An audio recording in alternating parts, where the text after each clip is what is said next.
Et bonsoir à tous et à toutes. Bienvenue sur Astro Dojo pour un live spécial que j'ai vraiment... je suis tout en joie de le co-animer avec Moreno, voilà, qui arrive déjà.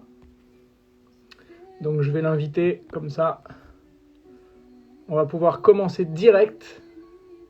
Voilà, ça devrait apparaître sur vos écrans là.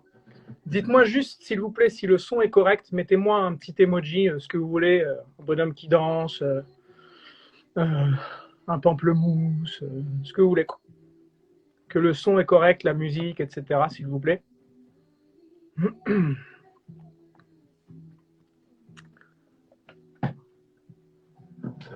Donc j'ai invité Moreno qui devrait apparaître normalement là. Son good, merci Gabriel. C'est notre petit check de début de live à chaque fois.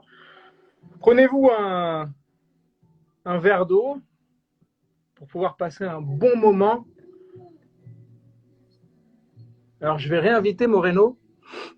Moreno, je sais que tu es là, mais je ne sais pas si tu as reçu l'invite. Invité. Normalement, tu devrais recevoir une invitation. Astro Dojo vous invite. Ah, Moreno ne peut pas participer. Je sais pas, tu es peut-être puni, Moreno, ce soir. On va voir si tu vas y arriver. Pourquoi ça ne fonctionne pas? Alors, on va recommencer. Moi, j'ai eu un message comme quoi Moreno ne peut pas participer.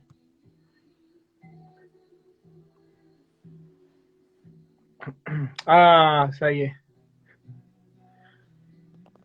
Ah, ça y est. Tu m'entends? Ça y est, je t'entends. Ah, cool. Quand j'ai vu Moreno ne peut pas participer, c'est la première fois que ça fait ça, je me dis ça y est, ça commence.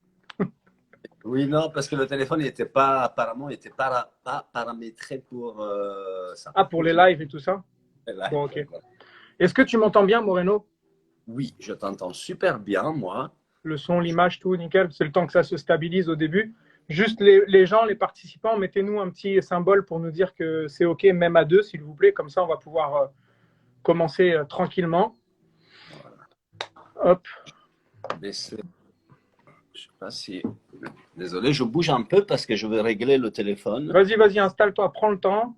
Comme ça, après, on est tranquille et on peut discuter, quoi. Yes. Là. Ok, merci Karine pour... Ouais, merci tout le monde de nous dire que ça fonctionne bien. Arrête, tu vas donner un mal de mer à tout le monde. Vous êtes sur un bateau? Comment? Vous êtes sur un bateau? Ouais. Ouais, exactement. On est un peu... On est sur le... Ça y est. C'est quoi la carte de tarot qui tangue? Qui fait tanguer? C'est la rue de fortune, par exemple. Ah, ben voilà. Bon, merci Moreno. Ça va? T'es bien installé ou pas? C'est parfait. Écoute, c'est okay. Parfait. Très, très bien. Donc, bonsoir tout le monde, tous ceux qui arrivent. Voilà, prenez le temps de vous installer, prenez-vous un bon verre d'eau, etc. Enfin, de ce que vous voulez d'ailleurs. Et moi, je suis super en joie, vraiment là, en plus pour cette pleine lune du Vesak, de recevoir Moreno Fazzari.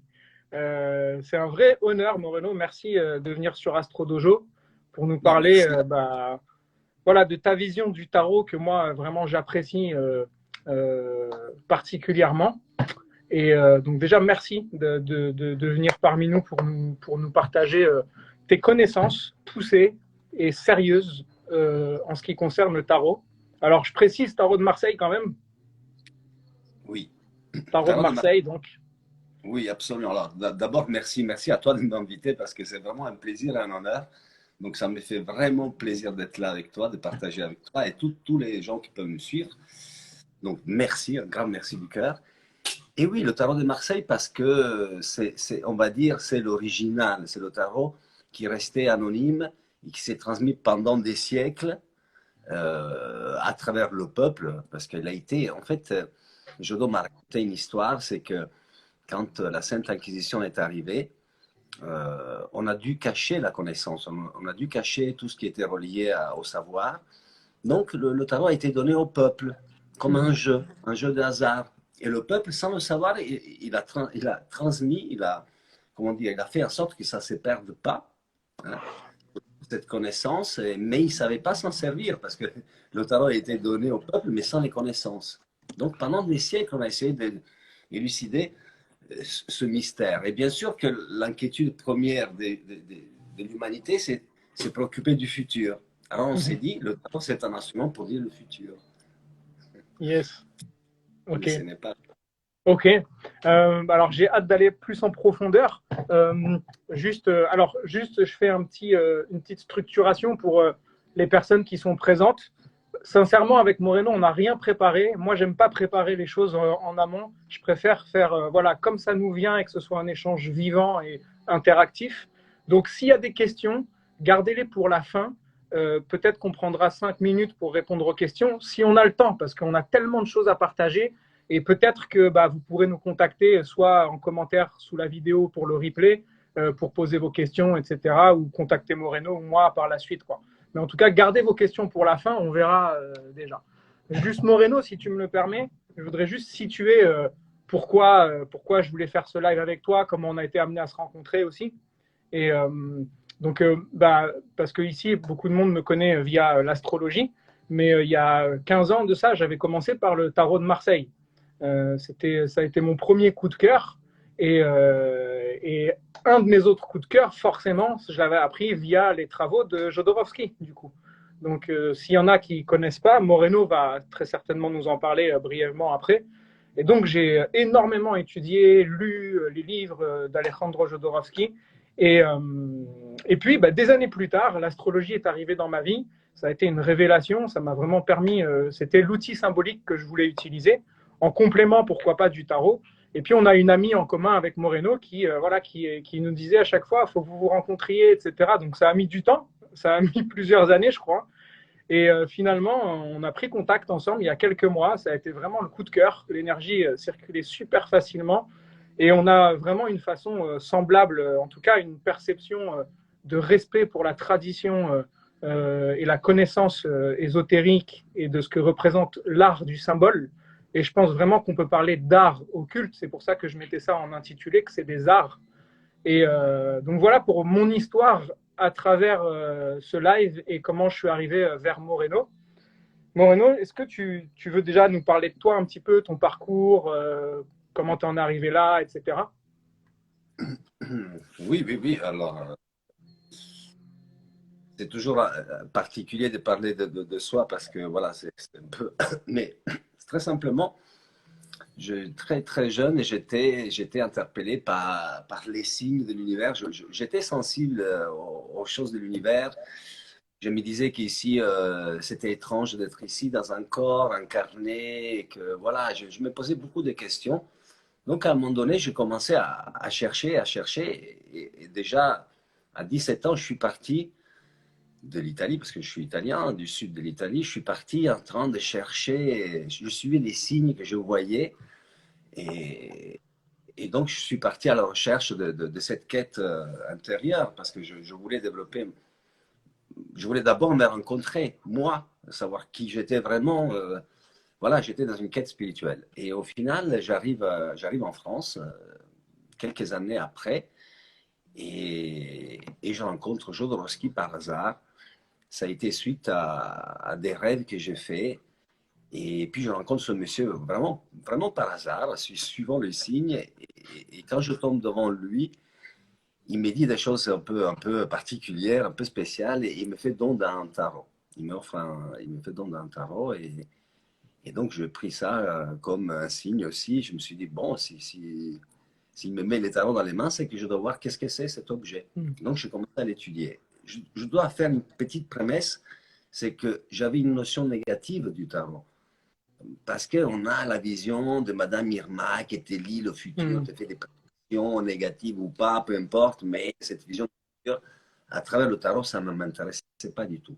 Mais quand j'ai vu ce monsieur, que je ne connaissais pas à l'époque, j'ai dit ce monsieur parce qu'il était déjà très connu.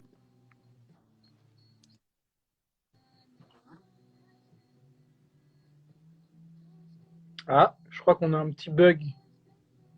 Mais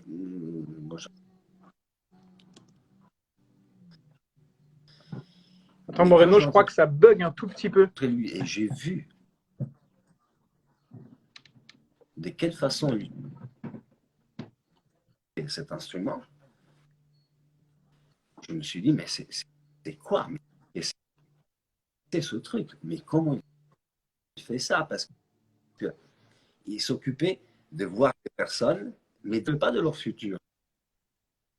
Il ne s'occupait pas de leur futur, il s'occupait Ouais, de tu les nous voir entends là ou eux pas, avec leurs Moreno? Parce problématiques. que ça a bugué, On ça a y est. beaucoup coupé. Là, c'est bon, ça s'est Petite restabilisé. difficulté, Du j'attends. coup, voilà, là, tu parlais au moment où tu as rencontré Jodo et que tu disais ce monsieur. Et là, ça a commencé à couper. Mais là, c'est D'accord. bon, c'est stabilisé. Si tu peux reprendre juste à ce moment-là.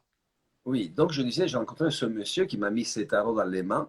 Il m'a offert ce tarot la première fois que je l'ai vu, et donc je me suis dit, il faut l'étudier. Mais je disais, je faisais une prémisse sur le fait que j'avais une vision négative du tarot, comme beaucoup de gens. Hein, Mm. enfin, le tarot, comme ça parle du futur, et ça fait un peu peur, etc. Donc, j'avais cette vision-là aussi. Mais quand j'ai vu Jodorowsky tirer le tarot, lui, et j'ai vu comme il était doué pour voir les personnes et pour les aider Mm. à, à dépasser leurs difficultés, etc., je me suis dit, mais qu'est-ce que c'est? Mais comment il fait ça? Mais comment c'est possible? Comment on peut utiliser un instrument comme ça, des cartes, après tout, Mm. pour aider les gens de cette façon? Ouais. Et c'est ça qui m'a appelé vraiment à comprendre. Et là, tu as commencé à recevoir ces enseignements, c'est ça? Absolument.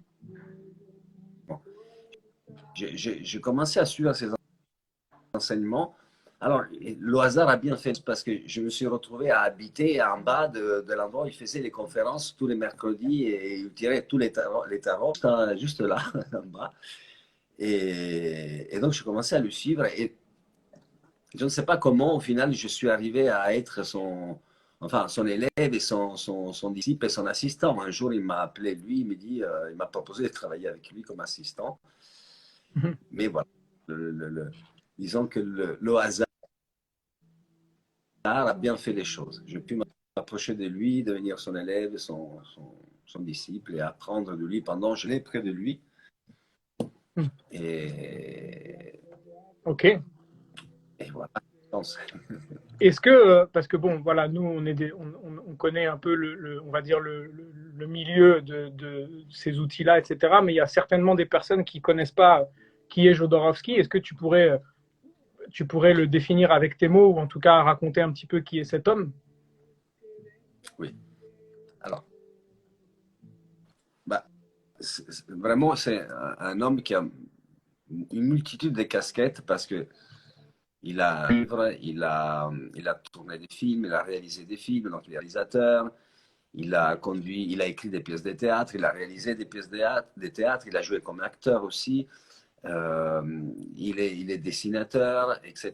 Donc c'est vraiment un artiste assez complet et il est connu énormément pour ses films qu'il a fait dans les années 70. Le premier film, c'est El Topo, Mhm. énorme succès mondial où John Lennon et sa clique à l'époque euh, vouait un culte à ce film.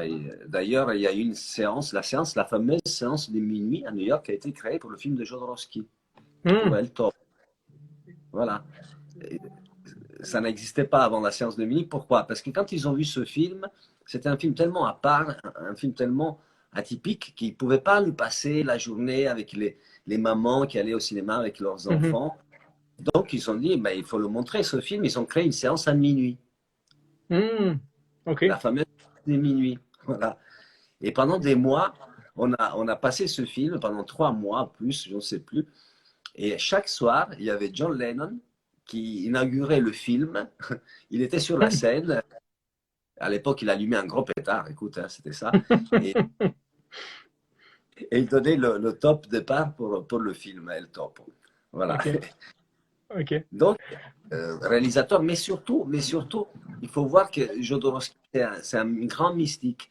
Alors, même ses films sont mystiques, sont plein c'est de clair. symbolisme et comment dire, d'une connaissance cachée, symbolique, où il transmet une forme de savoir, mais bien sûr, il décodait dans son cinéma, dans les symboles qu'il utilise. Mais Mhm, au final, il utilise beaucoup le symbolisme pour communiquer dans son art. mhm. Yes. Ok. Bon, ça, c'était la parenthèse Jodo, comme on a l'habitude de l'appeler. Et alors, c'est vrai que tu parlais tout à l'heure de cette vision un peu populaire qu'on peut avoir du tarot, Madame Irma, la voyance, etc. Moi, j'ai vécu la même chose avec l'astrologie. Ça m'avait toujours fasciné, mais à chaque fois que je m'en approchais, tout de suite, c'était de la prédiction, de la voyance, etc. Et même encore aujourd'hui, on voit à quel point dans la croyance populaire, l'astrologie, le tarot, c'est des choses pour prédire l'avenir. Et donc, ça fait peur. Il y a vraiment une connotation de peur derrière ça. Et c'est bien Moi, il y a quelque chose qui me tient à cœur pour l'astrologie. Je ne sais pas si pour toi, c'est important de démystifier justement l'outil, de le rendre concret dans la réalité concrète de l'humain, quoi. Totalement d'accord avec toi. Je pense que si on n'utilise pas, et n'importe quel art, hein, le tarot, l'astrologie ou bien d'autres pratiques, mais si on ne se met pas dans le présent, ça ne sert à rien parce que c'est la seule réalité dense à laquelle on a affaire. Ça ne me sert à rien de savoir qu'il va m'arriver ça ou ça, que ce soit négatif ou positif au final. Mm. Et si on te dit, mais si, parce que si tu sais qu'il va t'arriver ça, on peut changer, tu peux changer ton futur, mais à ce moment-là, ça veut dire que je suis protagoniste de ma vie, que je n'ai pas besoin de connaître mon futur pour le programmer, pour faire en sorte que j'aille vers un futur qui me corresponde. Mm. Et voilà, je n'ai pas besoin de savoir qu'est-ce qui va m'arriver. J'ai besoin de savoir qui je suis, comment je me Mm. sens, qu'est-ce que j'ai besoin de faire pour aller mieux dans ma vie si j'ai besoin d'aller mieux. Ouais, bien sûr. Ouais, Voilà. carrément. Donc, Et l'importance, du coup, enfin, je vois aussi dans le cheminement qu'il y a l'importance, en fait, non pas des réponses, ça on en avait déjà parlé quand on s'était vu, mais je trouve que l'importance de la question surtout et des questions qui nous font nous mettre en mouvement dans l'aventure de la vie plutôt que les réponses qui vont nous arrêter, en fait. absolument. Absolument. Tu as, Et, bien et résumé. du coup, j'ai le langage symbolique, ce qui me passionne, que ce soit avec le tarot, l'astro, etc. Bon, bah, du coup, on est dedans. C'est de jouer avec l'anagramme. Alors, les anagrammes de tarot, dedans, bah, on a astro, du coup. Donc, on voit le lien qu'il y a entre les deux. Avec les mêmes lettres, on peut refaire le même mot, astro, tarot. Et on a rotas aussi, la roue. Est-ce que toi, tu pourrais nous éclairer avec une vision en quoi le tarot peut être aussi une roue? Oui. Alors, j'ai une vision par rapport à la roue qui est particulière parce que si on va voir, alors on n'est pas des Indiens, on n'est pas des Orientaux, mais si tu vas voir chakra veut dire roue. Mm. C'est une roue qui tourne. Et en fait, ça prend le mouvement de l'univers. La roue qui tourne, c'est le symbole de l'univers en rotation. Et la vie, c'est une rotation. Ça fonctionne comme ça. L'enfant qui naît, le bébé qui naît du ventre maternel fait une rotation. Il naît en rotation. Le sang qui circule dans nos veines tourne en rotation. Il fait une spirale parce que si nos Mm. veines ne font pas ça, le cœur n'aurait pas la puissance de pousser le sang jusqu'au cerveau, Mm. aux petites veines, micro-veines, n'est-ce pas? Voilà, donc le mouvement de la roue, c'est un mouvement de vie qui veut dire énergie. La Mm. roue, c'est énergie, la roue, c'est la vie. Tout ce Mm. qui est rotation et mouvement, c'est la vie. Quand le mouvement s'arrête, on tombe malade ou on Mhm. meurt. Ouais. Ouais. Donc, Et c'est pareil, je vas-y, disais, mon c'est Renaud. pareil pour tout, c'est pareil pour la vie, c'est pareil pour l'énergie. Si l'énergie circule, tu es en bonne santé. Si l'énergie s'arrête quelque part, tu tombes malade. Hmm, yes. Et d'ailleurs, un autre mot qu'on peut trouver avec tarot, c'est Torah. Et Torah, dans la tradition hébraïque, c'est la loi. Alors, est-ce qu'on pourrait dire justement que le tarot révèle les lois universelles qu'on a à mettre en mouvement ou qui nous mettent en mouvement? C'est très beau comme tu le dis, c'est magnifique. Oui, Ouais, on c'est pourrait dire ça du coup avec le tarot. je le prends tout de suite. Mais oui, absolument. C'est la Ok. révélation des lois naturelles. Ouais.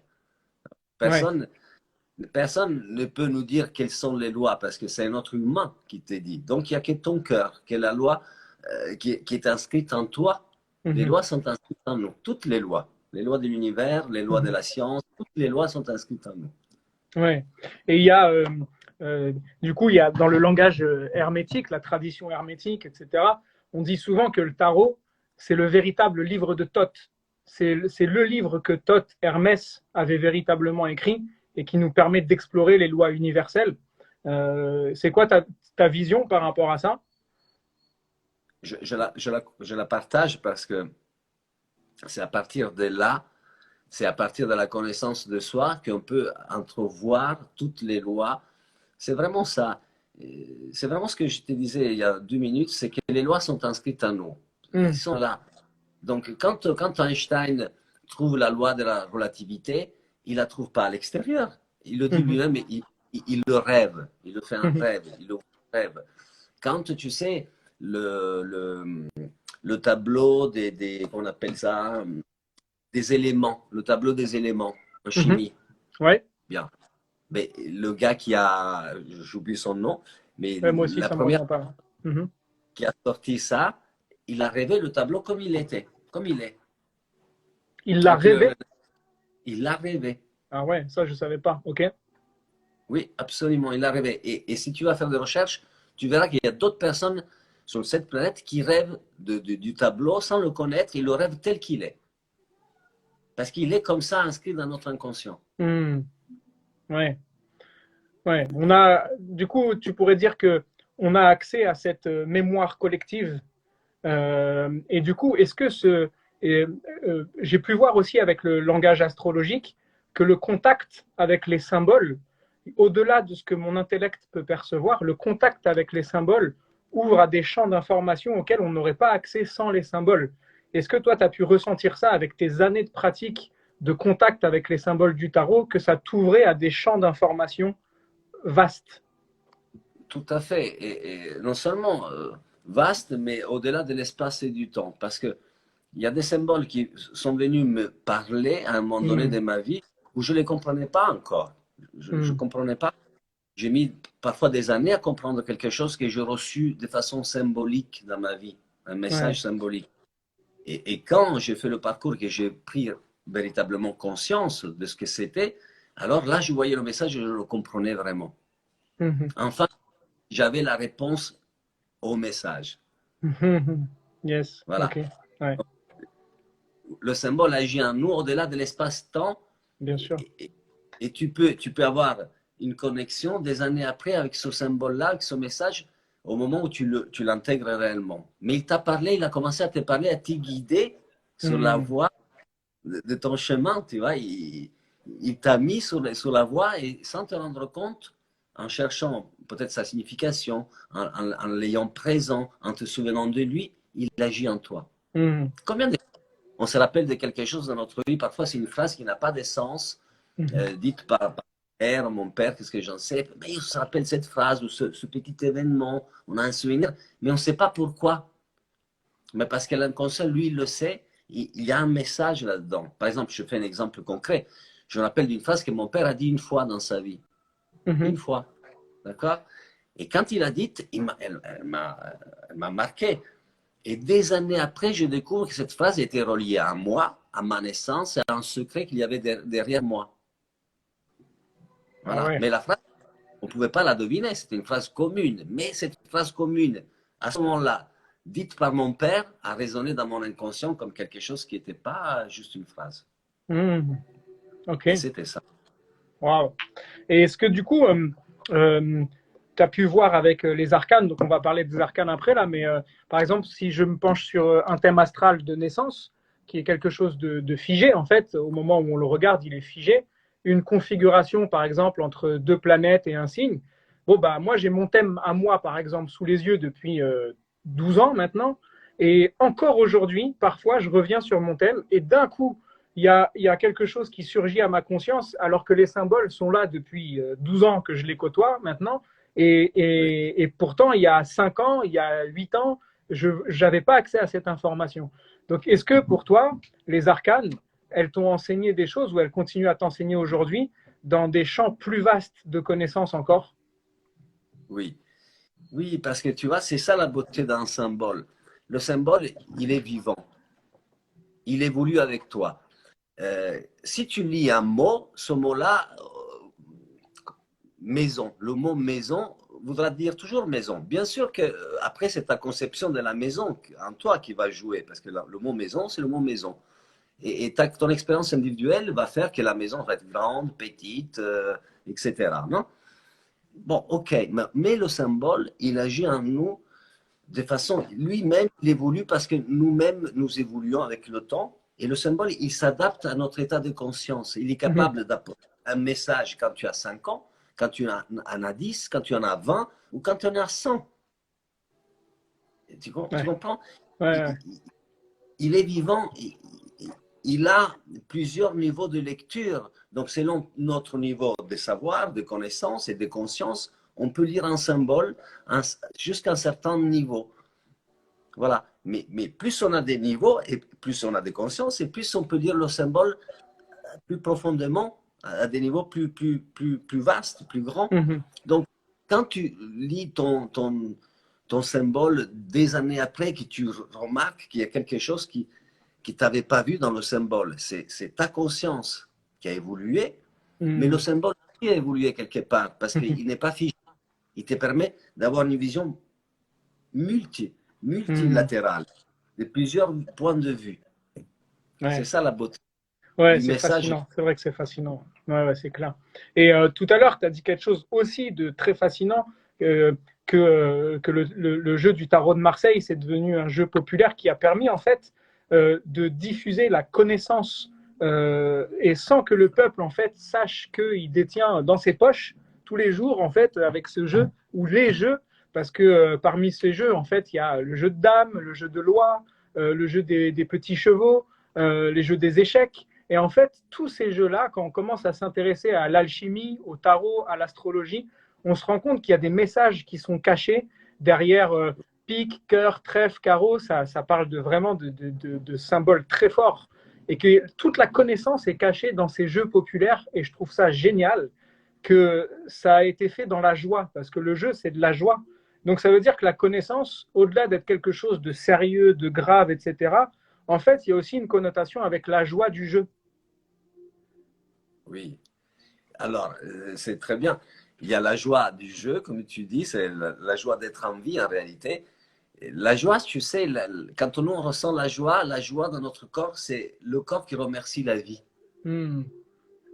C'est ça la joie. La joie, Hmm. c'est remercier la vie. C'est la J'adore ça. joie. Hein. La joie, c'est dans le corps. Et après, tu as dit une chose intéressante. Euh, alors, ça a un peu coupé pendant que tu disais, tu faisais ta question, mais alors, tu parlais, voilà, tu sais, la dame, Hmm. les échecs, le jeu des lois. Si tu vas regarder même le jeu des lois, il est très ancien. Mhm. On suspecte qu'il vient de Babylone. Hein. Mhm. C'est très ancien. Mais si tu vas voir, ils sont constitués de la même façon. Combien de cases il y a de jeu de loi? 63. Hmm. Plus une, quand tu arrives, c'est la 64e. Mhm. Mais le jeu des dames, c'est pareil. Les échecs ont 64 cases. Ouais. C'est pareil. Et si tu prends le Yi-King, on dit, on prononce en français Yi-King, je crois, Ouais. c'est combien de cases aussi? Ouais, c'est pareil. 64. Ouais. Tu vois? C'est toujours la même chose. C'est toujours, c'est basé sur des numéros, des numéros sacrés en réalité, et ça respecte toujours une structure. Hmm. Et on parle toujours d'un double carré, d'un carré, Ouais, bien sûr. 64 carrés, tu vois. Ouais, ouais, c'est clair. On pénètre vraiment dans ces traditions hermétiques, dans la structure mathématique de l'univers Exact. qui est fascinante. Et il y a aussi un langage qui est très, très important, à mon sens, c'est ce qu'on a popularisé comme étant le langage des oiseaux, la langue des oiseaux. Alors, je sais que tu l'utilises beaucoup aussi dans ta pratique. Tu peux nous en parler un petit peu? Oui. Il y est même dans les tarots. D'ailleurs, tu as choisi la carte de la Maison de Dieu, n'est-ce pas, pour te représenter. Ouais. Et la Maison de Dieu, et la Maison de Dieu, on peut dire la Maison de Dieu, mais on peut dire aussi l'âme et son Dieu. Et ça, Mhm. le tarot nous montre qu'il y a un langage caché, effectivement. Alors aujourd'hui, on Mhm. l'appelle le langage des oiseaux, mais c'est un langage très ancien et il a toujours existé. Donc ça veut dire que l'inconscient s'exprime de cette façon. Entre les mots, il Mhm. glisse d'autres significations. Le langage des oiseaux, c'est le langage de l'inconscient. Ouais. Hmm. Mhm. Et, et je fais un exemple dans ma famille, maintenant, il y a quelques années, là, ça fait longtemps. J'ai une cousine éloignée qui s'appelle Violanka, Mhm. tu vois, Violanka. Et, et, et pourquoi je te parle d'elle? Parce qu'en fait, on était en famille et on me disait, je disais à ma famille, mais vous savez, l'inconscient parle avec le langage des oiseaux, il dit des choses, dans les mots, il y a des choses cachées, et souvent dans les prénoms se cachent des choses de notre passé, de notre histoire, etc. Alors ma mère me dit, mais par exemple, elle me sort ce prénom qui est un peu bizarre, elle me dit, alors pourquoi ce prénom? C'est bizarre, et, est-ce que tu peux dire quelque chose sur ce prénom? Et tu vois, c'est Violanka. Et c'est marrant parce que Anka, c'est jambe. Je dis, mais c'est intéressant parce qu'il y a la jambe, alors il y a le violet, la Mhm. couleur violet, mais il y a une jambe violet. Alors je me Mhm. demande s'il n'y a pas quelqu'un dans la famille qui était marqué par une jambe malade. Ah Elle me ouais. dit, mais c'est incroyable. Oui. Waouh. Parce que l'arrière-grand-père de cette petite fille a reçu une blessure, je ne sais pas où, c'était au travail, mais on lui a amputé la jambe. Mais surtout que pendant des années, il avait cette jambe, on disait qu'il fallait le nettoyer parce qu'il avait des vers sortis Ah de cette ouais. jambe. Voilà, Waouh. c'était une jambe en position Ouais. violette, quoi. Ouais. Incroyable. Ouais. Ok. Et justement, si on prend les arcanes, alors on va parler surtout, principalement, je pense, les arcanes majeures, mais après, si tu veux aussi évoquer les arcanes mineures. Mais donc, arcane, c'est ce qui va, ça veut dire secret, hein, c'est ça?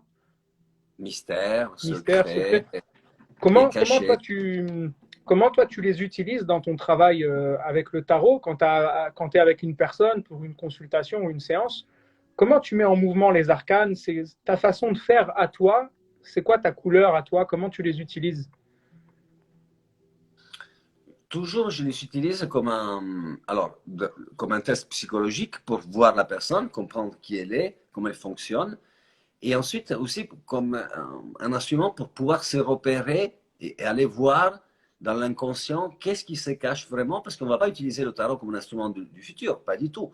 On va l'utiliser comme un instrument qui va répondre dans le présent à la situation et aux problématiques du consultant. Donc ça va me permettre vraiment de voir certaines choses qui ensuite je vais quand même corroborer dans une recherche avec la personne. Je ne vais jamais prendre une information du tarot.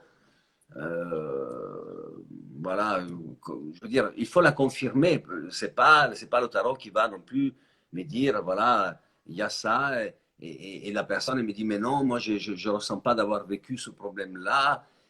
Bon, voilà, ok. Donc, il faut trouver un terrain où on puisse vérifier les informations que le tarot nous donne. Il faut trouver le moyen Hmm. de les vérifier, de travailler avec la personne. Donc, c'est un instrument, bien sûr, qui m'aide beaucoup, mais ce qui est utile aussi, c'est toute l'expérience accumulée avec Hmm. ces années, avec les personnes. C'est le fait de connaître l'âme humaine. Au bout d'un moment, tu commences à comprendre l'être humain, comment il fonctionne, ses énergies, Mhm. et comme il est né à disposition dans sa vie, et où ils sont les carences, où ils sont les problèmes, comment il utilise mal, où est-ce qu'il utilise mal Hmm. certaines énergies. Parce qu'au final, nous avons 4 énergies, pas 10 milliards. 4 énergies de base. Jodorowsky dirait on a 4 égos, pas un ego, 4. On a un ego intellectuel, on a un ego affectif, émotionnel, on a un ego sexuel créatif et on a un ego corporel. Hmm. C'est 4 égos. Que tu Parfois, retrouves dans la carte du monde, hein, c'est ça? que tu retrouves dans la carte du monde. Et que, oui, et que tu retrouves aussi dans les piques, dans les cœurs, dans les carreaux. C'est la même chose. Hmm. Hein. Les carreaux, c'est les deniers qui sont là dans le tarot, c'est les deniers. Les piques, c'est l'aigle, c'est l'intellect, les épées, Ouais. des tarots. Le cœur, ben, c'est le cœur, c'est les coupes. Ici, les coupes, je peux prendre vraiment les mineurs de faire voir. Et au final, les bâtons, c'est les bâtons. Enfin, les trèfles, c'est les bâtons, c'est les trèfles. Les trèfles, c'est les Hmm. bâtons. Parce que c'est l'énergie créative et sexuelle. Et on peut les voir ici dans les mineurs. Alors, j'ai une visite. Il est là, ça ne se voit pas, mais il est là. Il y a le chat qui est là. Ah. Très haute, cette caméra. Ah ben, c'est comme ça, pas grave.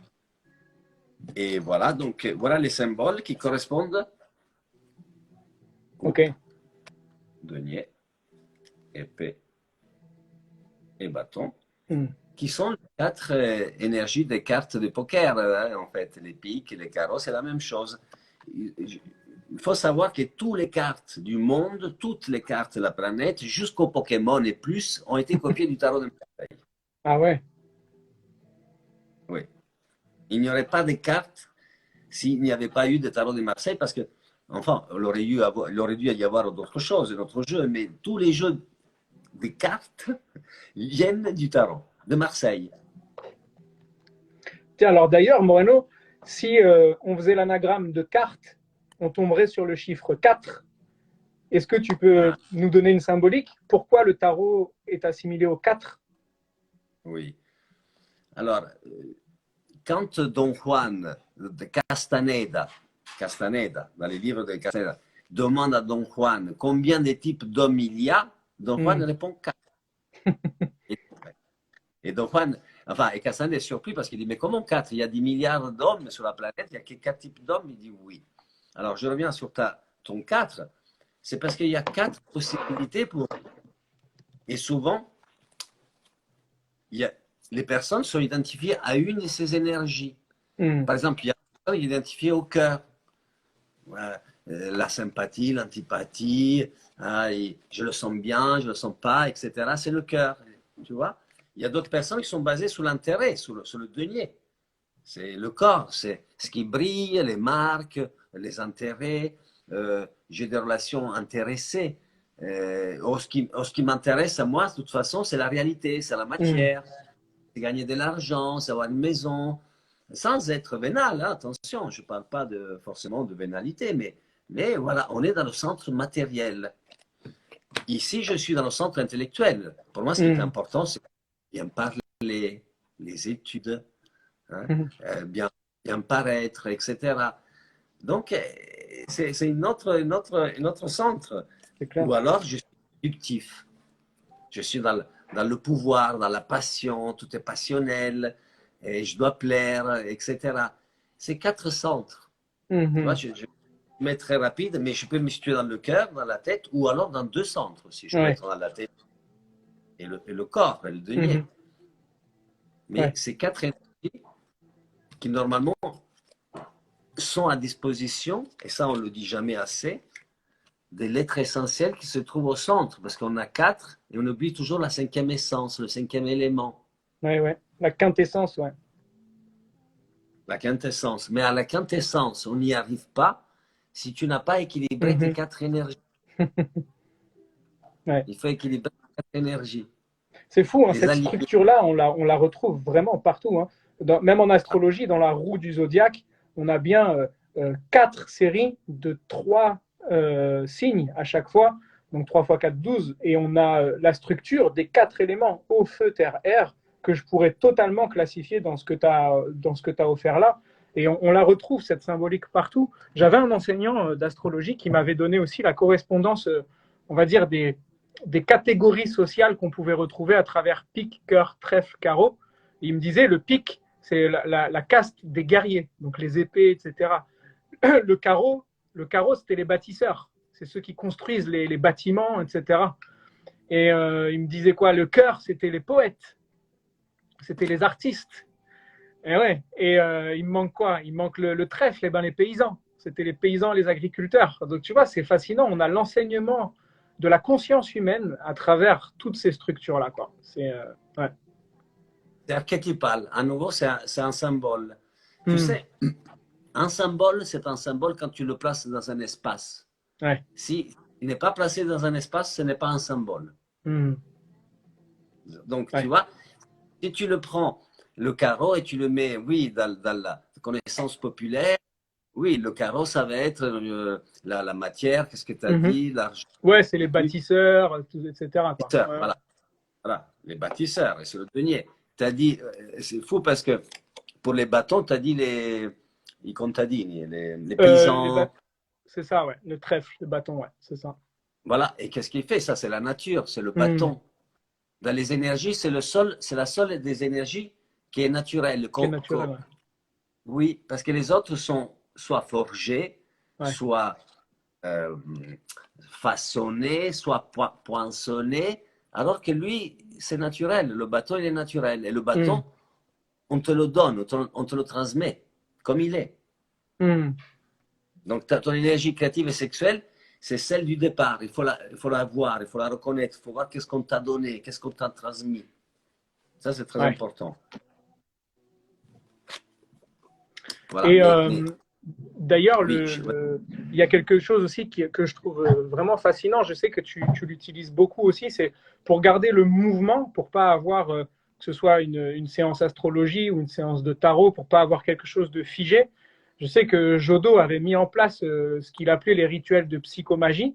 Est-ce que toi, tu peux nous en parler de la façon dont tu l'utilises après une séance ou pendant une séance, ta perception et comment tu l'utilises? en fait, la psychomagie, c'est la suite de ce langage symbolique. Parce qu'une fois qu'on a compris que l'inconscient, hein, c'est le langage de l'univers, parle à travers des symboles, les métaphores, comme les rêves, n'est-ce pas? C'est un message métaphorique de ton inconscient. On s'est rendu compte qu'on peut utiliser ce même langage, à condition de bien le connaître, à travers donc des actes, ce sont des actes, on peut dire poétiques, des actes paniques aussi, hein, comme de son inventeur Moreno, hein, d'ailleurs il s'appelle Moreno, l'inventeur des actes paniques. Ok. Donc c'est utiliser le langage de l'inconscient pour remettre en ordre quelque chose qui, qui a été mal compris, mal interprété par nous, une blessure de notre enfance, voire une problématique avec les parents. En fait, c'est une façon de rétablir un équilibre rompu. Et la seule façon de vraiment y arriver, c'est parler avec l'inconscient, c'est communiquer à l'inconscient. Parce que si on communique à un intellect, il ne se passe rien. Hmm. Si je te dis, oui, mais tu sais, tu souffres de honte sociale, et tu n'as pas à avoir honte parce que tu es un bel Hmm. homme, parce que tu parles bien, parce que tout ce que tu veux, ça ne va pas résoudre ton problème. Quand Ouais. tu vas te trouver avec une personne, tu auras toujours ce problème-là. Mais si j'ai à dire la même chose à ton inconscient, en dépassant ton intellect et en envoyant le message dans l'inconscient, à ce moment-là, quand tu vas te confronter avec les personnes, tu auras une autre vision, tu n'auras plus honte, il y aura quelque chose qui aura changé profondément en toi. Hmm. Voilà. Donc, c'est utilisé, c'est pour ça que je l'appelle psychomagie, parce qu'on dirait magique, on dirait que c'est quelque chose de magique, mais au final, c'est psychologique. Hmm. Voilà. Ok. On va toucher ta psyché profonde. D'accord. Donc, ce qui veut dire qu'une même problématique, tu peux aller la résoudre ou l'aborder sous différents plans, en fait. Tu peux agir au niveau physique, au niveau intellectuel, au niveau émotionnel, au niveau sexuel, au niveau psychique. Tu peux passer par n'importe quel monde pour aller résoudre la problématique, du coup. Absolument, absolument, absolument. Et en même temps, tu viens de dire une chose vraiment très juste, parce que si tu as un problème émotionnel, inutile que tu travailles avec ton intellect, il faut travailler avec les émotions. Et si tu as Hmm. un problème sexuel, c'est inutile de travailler trop avec ton intellect. Il faut donner des informations, bien sûr, mais il faut travailler avec ton énergie créative sexuelle. Hmm. Sinon, on ne résoudra jamais le problème. Ouais. Si tu vas à l'hôpital en disant je me suis cassé une jambe, parce que tu t'es cassé une jambe, et on va te parler pendant des heures de ta jambe, ça ne va pas te guérir la jambe. Ouais. bien sûr. Parler pendant des années de ta jambe. Elle ne va pas guérir. Tu vois, Ouais. il faut traiter, il faut opérer, il faut faire ce qu'il faut faire. C'est la même chose. On a des problèmes psychologiques avec lesquels on ne peut rien faire. Juste en parlant, on ne peut pas résoudre le problème. Hmm. C'est pas vrai. C'est clair. Hmm. Voilà. Ouais, ouais, c'est clair. Donc, Et, du coup, alors je sais qu'il y en a beaucoup, parce que c'est vrai que, on va dire que tout ce qui va parler d'ésotérisme, le langage inconscient, d'utiliser des outils et des jeux euh, pour aller aborder ce qui n'est pas forcément visible ou perceptible au premier abord, c'est devenu, ça se popularise beaucoup. Alors il y a des avantages et des inconvénients, ce qui fait que bah, ça s'ouvre, c'est super, la connaissance s'ouvre. L'inconvénient, c'est qu'on y trouve aussi parfois un peu de choses un peu à la va-vite et où on s'improvise sur certains plans, quoi. Est-ce que dans ta vision, dans ton cheminement, avec toutes les années que ça a demandé, c'est quoi pour toi se former au tarot? Déjà, est-ce qu'on décide de devenir tarologue? bah, on peut le décider. Pourquoi pas? Pourquoi pas? Je pense que si on le décide, on se sent appelé. Donc, si, je ne suis pas contre le fait de se sentir appelé par le tarot. Moi, c'est arrivé à moi comme ça. Il fallait être aussi réceptif pour l'accepter, mais comment on se forme au tarot, au final, je pense que c'est un parcours personnel qui demande quand même du temps. Il faut être prudent parce que si on se prend pour je ne sais pas quoi, on fait des dommages aux personnes. Il faut être humble, faut y aller tranquillement.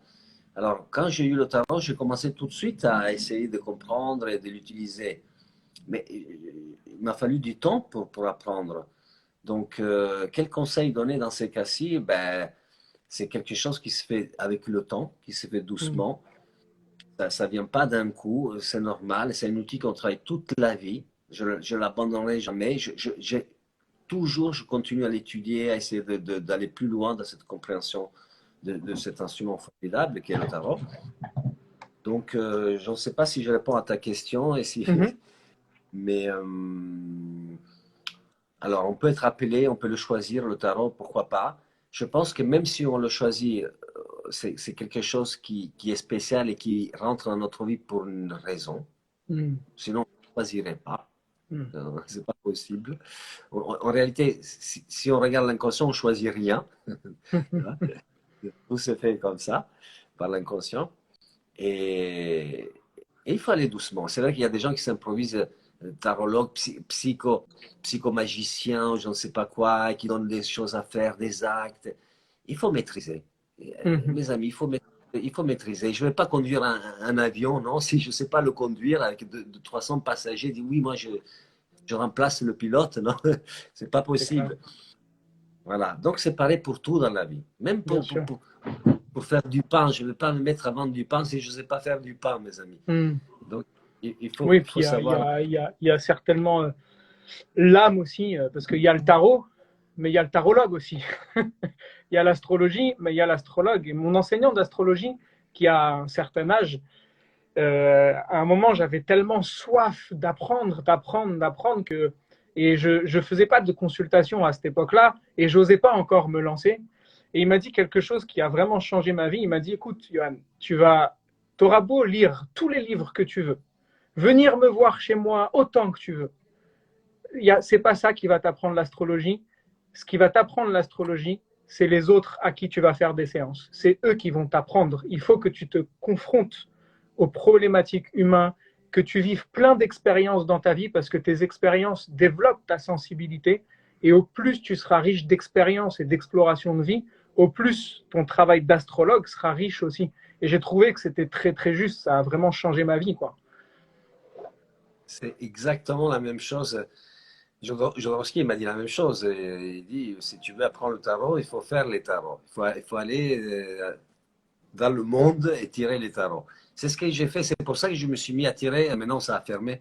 Mais c'était le bar sans nom. J'ai fait ce café il y a, je l'ai fait pendant une quinzaine d'années, voire plus. Et je commençais il y a 20 ans, plus de 20 ans, j'avais fait Mmh. ça. Je crois que ma fille n'était pas née. Bon, voilà.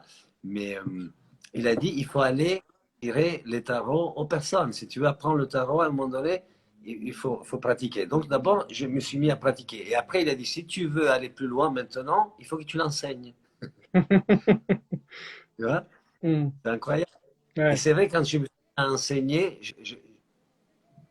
comment dire, je suis arrivé à une autre étape de ma vie et à une autre dimension du tarot où tu es obligé aussi de... Tu peux pas tricher. On ne peut pas tricher, je pense, dans la vie. Hmm. Et tu dois incarner ce que tu es, ce que tu fais, ce que tu dis. Et sinon, ça n'est pas possible. Ouais. Donc, Ouais. ouais, le fait de l'enseigner, ça m'a mis sur une autre dimension. Je comprends tellement.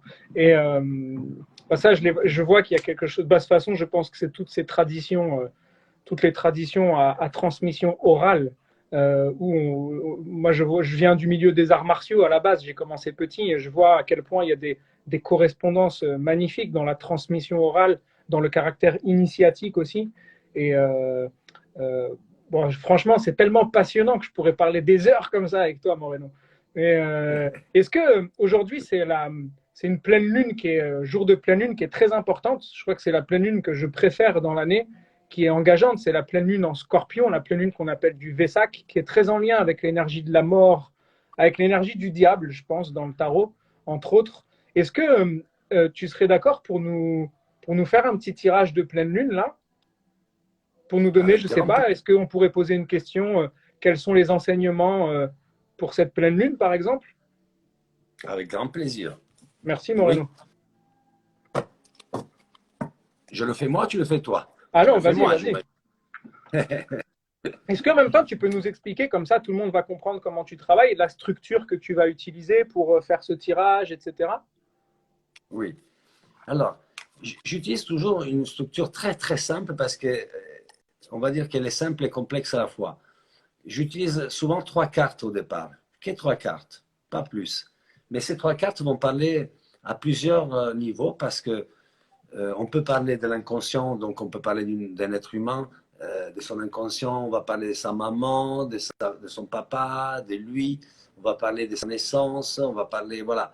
Ou alors, tout simplement, les trois cartes vont symboliser le passé, le présent, le futur. Mais attention, Mm. pas comme une vision de lire le passé, le futur, comme ça, mais dans une vision symbolique. Ça veut dire que j'aurai une vision symbolique du passé du consultant et vers quoi se dirige, s'il continue de cette façon, vers quel futur, non? Vers quelle action du lendemain il, il, il, il, il peut se rendre, on va dire, Mm. il peut, n'est-ce pas, agir. Et c'est pour ça que les trois cartes, c'est assez simple et complexe. Et après, j'enrichis, ça dépend. J'enrichis avec d'autres cartes autour. Mais simplement, celle de trois cartes, c'est un bon point de départ pour Ok. moi. Et j'utilise ça. C'est très spirituel, c'est très psychologique. C'est la Trinité aussi, Père, Ok. Père Saint-Esprit, n'est-ce pas? Ouais, tout ce que t'aimes, Dommage, quoi. dommage qu'il manque une mère là-dedans, une fille, je ne sais pas. Mais... Alors, c'est quoi la question? Répète ta question. Quelle est? Euh, Quel serait l'enseignement que nous offre cette pleine lune, par exemple? OK. On va voir, je tire la première carte. C'est la force. La force. Impératrice. L'impératrice.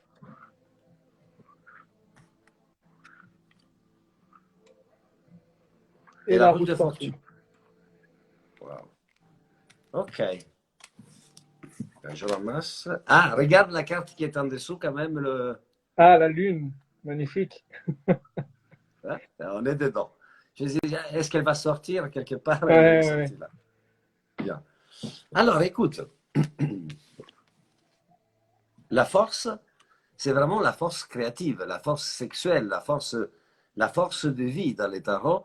C'est une énergie de commencement, c'est une énergie qui t'inspire à aller vers ton œuvre, vers ta vocation. C'est suivre vraiment ton instant profond pour aller réaliser quelque chose qui est relié à ton âme, à ton être profond, et pas quelque chose de superficiel. Parce que la force, dans les tarots, elle est à l'intérieur. Il n'y a pas de décor, tu vois, on ne voit pas des Hmm. plantes, aucune,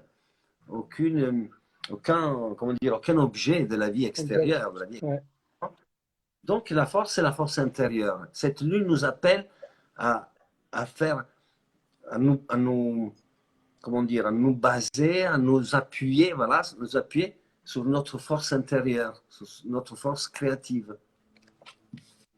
Et ensuite arrive l'impératrice. Alors, c'est la lune, c'est très féminin, tu vois. Et l'impératrice, c'est mettre en action à nouveau une énergie de vie, une énergie de création. C'est commencer pour créer, pour donner la vie. C'est un élan de vie. La force et l'impératrice ensemble, c'est donner la vie, c'est créer quelque chose. Et surtout, la combinaison des deux, c'est une énergie de guérison. Les deux travaillent dans l'aspect de guérison. Et pourquoi? Parce que nous avons ensemble le numéro 14, qui nous rappelle tempérance. Bien. Alors, cette lune nous pousse à aller en nous, profondément en nous, parce que la route de fortune, c'est les choses du passé inachevées. C'est ce qu'on n'a pas terminé de faire. C'est terminer tout ce qu'on commence.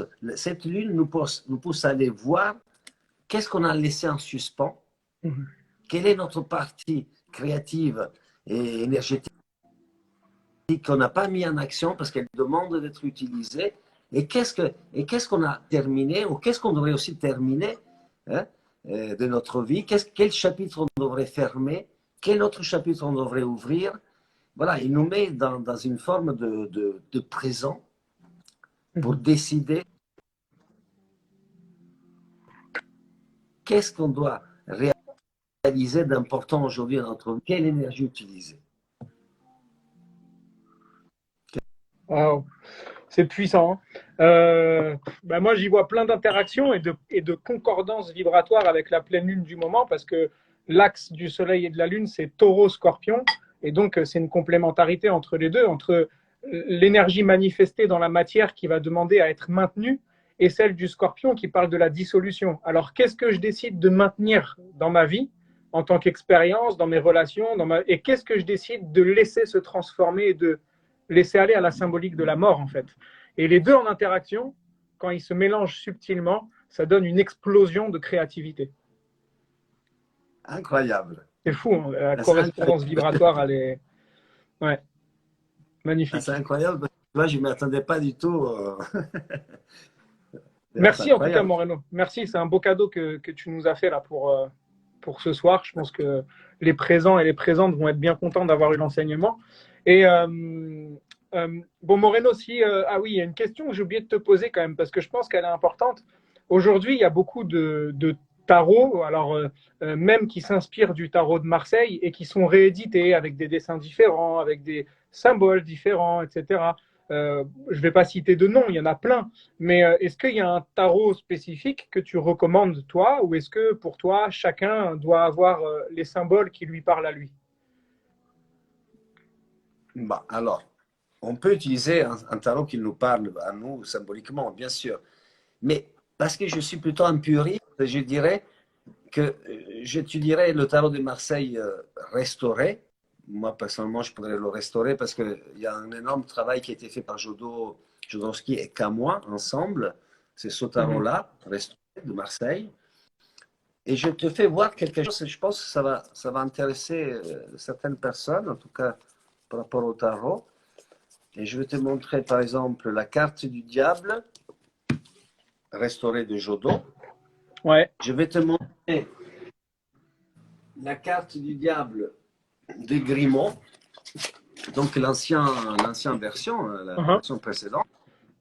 Et je vais te montrer le diable de Nicolas Convert. Voilà, ça, on va dire que c'est le tarot le plus répandu, ouais. Le plus répandu et le plus moderne, le plus, comment dire, le plus, voilà, le plus moderne, parce que on utilise celui-ci, il fait référence, et voilà. OK? Voilà. Si je prends le tarot de Jodot, on voit qu'il y a une différence nette entre les couleurs, que sur le ventre, de ce diable, il y a un visage qui a disparu ici, il n'y est plus dans l'ancien, et carrément, Grimaud a recouvert le bas de bleu, donc on ne voit plus le sexe du diable. Hmm. Il est recouvert. Je prends un tarot qui est précédent à celui-là de Marseille de Grimaud, hein, précédent à celui-ci. Et voici qu'on retrouve le diable bleu, le Avec le visage sexe. sous le ventre disparu, mais on voit toujours le sexe du diable. Alors pourquoi le visage a disparu? Parce que ces tarots étaient copiés à la main à l'époque. Donc quand arrivait un vieux tarot, il y avait des détails qui avaient disparu. On avait oublié, on n'avait plus les recopier. Tu vois? Donc les détails disparaissaient comme ça. C'est pour ça que ce travail-là de Jodo était formidable, et qu'à moi, bien sûr, pour restaurer le tarot et le reporter au plus fidèle de ce qu'il était au début.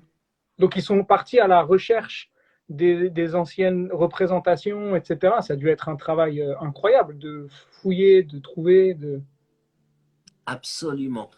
Et la chance, c'est qu'ils sont tombés, enfin, Jodo était tombé sur un tarot au Mexique, en vitrine, dans un antiquaire. Mais à l'époque, il voulait, je crois, 100 000 $. Hein. Il y a 60 ans, 50 ans. Wow. Ouais, donc c'était une fortune à l'époque. C'était une fortune, c'était impossible. Et quand il est parti et qu'il a rencontré Camoin des années après, Camoin lui a dit, voilà, je voudrais restaurer le tarot. Il dit, écoute, il y a un tarot au Mexique, je ne sais pas s'il est toujours là, mais on va voir, parce que s'il y est, c'est une base de travail formidable. Et ils sont allés, le père, l'antiquaire était mort, il y avait le fils, et le fils ne connaissait pas la valeur du tarot, il a vendu 10 000 $. Okay. Alors, il a acheté tout de suite, et ils ont pu restaurer le tarot. Pardon, j'ai un peu de tout. Voilà. Ils ont pu restaurer le tarot et faire un travail formidable de recherche, et aussi aux bibliothèques, aux musées, etc. Ils ont fait, voilà. Mais comme tu peux voir, moi je conseille ce tarot-là parce qu'il me semble le plus fidèle. Ouais. Et autre chose, il faut remarquer, qui me paraît importante, c'est le tarot de Marseille. Ce n'est pas le tarot de Visconti, ce n'est pas le tarot de Belline, ce n'est pas le tarot d'Enego. C'est un tarot anonyme, c'est le tarot de Marseille. Pourquoi? Parce que ça a été révélé, c'est un tarot qui a été révélé. Il ne peut pas porter le nom d'Enego parce qu'il n'appartient pas à une personnalité. Il est impersonnel. C'est une œuvre révélée comme les pyramides d'Égypte ou comme Notre-Dame de Paris. Okay. On ne sait pas qui les a fait, n'est-ce pas? Ok. Bon, Moreno, est-ce que tu as écrit un livre? Alors, parce que voilà, mais il est en cours. Il y a un e-book qui va sortir bientôt, mais c'est sous les tirages des tarots. Et tu sais, je suis quelqu'un, si j'écris quelque chose, je vais apporter vraiment bien sûr. Tu vois, ma pierre à l'édifice. Pour redire, beaucoup de gens ont déjà dit, non, je trouve ça pas bien, tu vois. Donc, si, j'ai des choses en cours, mais elles ne sont pas encore éditées. Ok. Et bon, pour terminer, est-ce que, voilà, s'il y en a qui veulent te trouver, venir il y a le chat, venir vers toi, où est-ce qu'on peut te trouver? Est-ce que tu enseignes? Oui, alors j'enseigne, je consulte. Alors, déjà, il y a par exemple une direct Facebook que je fais tous les mercredis, un direct. À 18h15, je crois, pour les Français. Après, à 19h, j'enchaîne pour les Italiens. C'est gratuit. On peut écouter les lectures. Je fais des lectures de tarot. On peut poser des questions. Il suffit de se connecter à l'heure et poser une question en direct. On peut me trouver donc via Instagram. Maintenant, c'est un nouveau compte. Enfin, ça fait pas longtemps qu'on a ouvert ce compte Instagram. On peut me trouver à travers le site aussi. Un site à mon nom, morenofazari.com. Voilà, on peut me trouver un peu comme ça, facilement, aujourd'hui, avec les réseaux sociaux, sur Internet. Et sinon, je ne sais pas, avec YouTube aussi, voilà, on m'aide parce que moi, je suis vraiment pas doué pour faire ma com. Mais il y a aussi Ok. et il y a des vidéos, il y a des cours là-dessus aussi, il y a des choses intéressantes. Enfin, on est en train de monter doucement. Ok. Et voilà. Magnifique.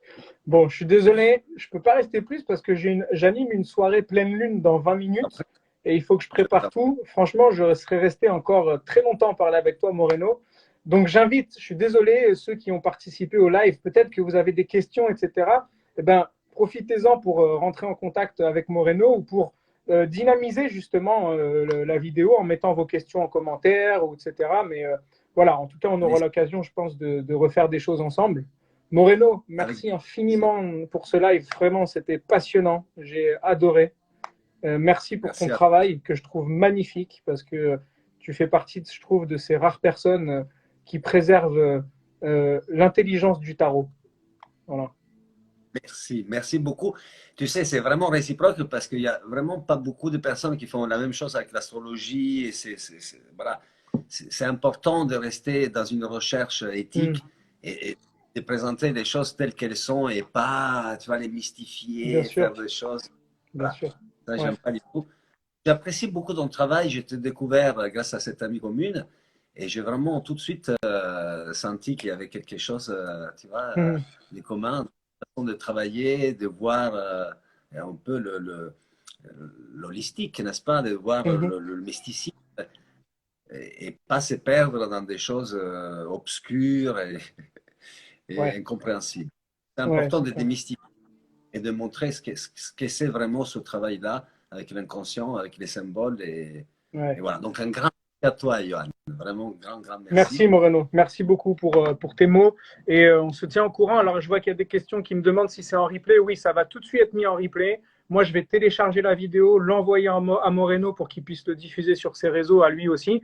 Comme ça, voilà, on va pouvoir interconnecter et je pense que vous nous reverrez bientôt ensemble parce que voilà, bref, on n'en dit pas plus. En tout cas, Moreno, prends soin de toi et à très bientôt et encore merci.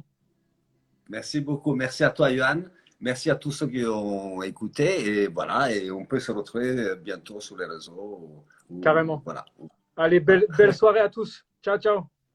Et à toi et à tous. Merci beaucoup. À bientôt.